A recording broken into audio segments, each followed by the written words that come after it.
Hello, I'm Tracy Grimshaw. Welcome to A Current Affair. First, the Islamic school plan that's divided a community. Local families are fearing they'll be pushed out of the area, but the school's principal has hit back, saying everyone's welcome. Look at us, we're all different colours. Why are we racist? Yeah, exactly. Come on. You need to be able to talk about bad ideas. If an idea is bad, you need to be able to talk about it. But we just get labelled racist. There's a debate raging in our suburbs.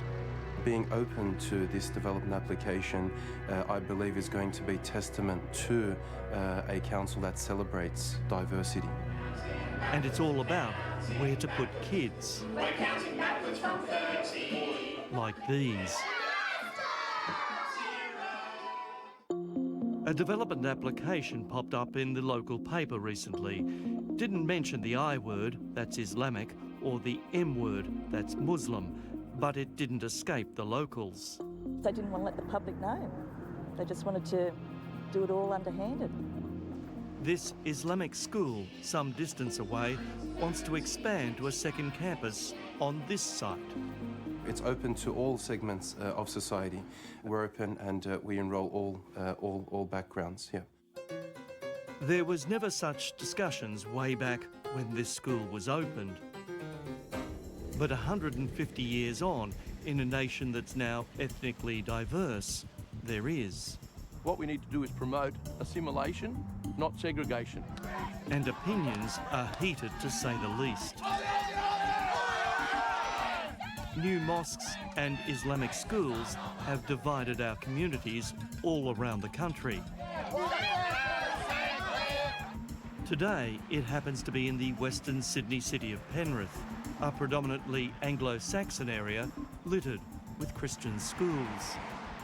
Penrith is Australian Christians. I think there's only a small percent that are Muslims. They do Quran studies as a lesson. In the Quran, it's to, reject and hate all infidel, which that's what we all are. So they'll segregate from us even more. We'll be pushed out of Penrith. Thousands have signed up, and they had the sympathetic ear of at least one councillor who will vote on the issue. You're going to change the demographics, and it is a passive takeover, if you like, of our area. Firstly, I'd like to say thank you for also giving us the opportunity to voice our opinion. Thank you very much. Thanks. Principal Ali Arabachi has invited us to Irfan College that hopes to open a second campus on that now closed down and controversial education site. There was fears from the community.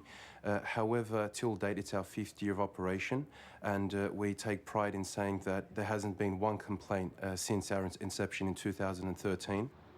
He says he faced the same heated debate when this school opened, and he wants to point out that nothing different happens in here to other religious schools.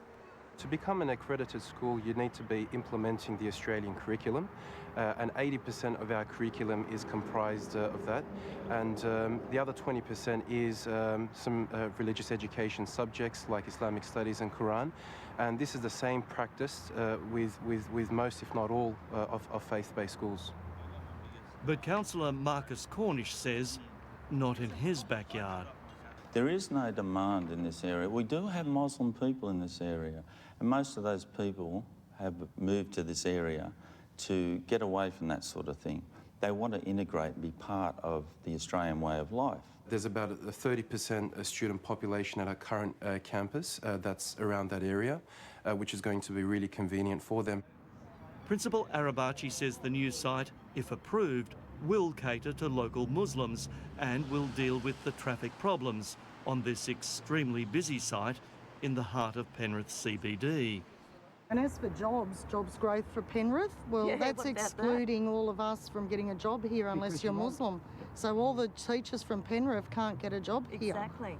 But we just get labelled But racist. jobs, convenience and traffic problems aren't the main issues here, says John, who's from a Greek background, and Brenda, who is of Maori heritage. If you want to practice our ideals, you go to our school. There's lots of great schools around here. There's schools up the street. There's Australian schools. These kids should be going to Australian schools.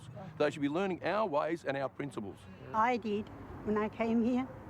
mix in with all Australian people, no matter what colour or breed they were. I did it, why can't they? The last great debate in this area was over a mosque. In the end, it was approved and is being built today.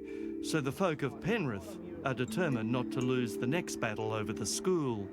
If we wanted to start a school, say, in Saudi Arabia or Iran or Iraq, we can't. The principal says locals have nothing to fear. We have an open day on an annual basis, and our next one is going to be on the 17th of May. And this is open to all segments of society. And they're trying to put in place. The councillor, though, says we have plenty to fear. I will be proposing that all footpaths in major thoroughfares in Penrith and sporting venues have barricades erected between them and the roads to protect people in case of attack later. You believe that's a possibility? Well, we've seen it in other countries. Why should we wait? A public meeting is planned to discuss the development application in May. We will let you know how it goes.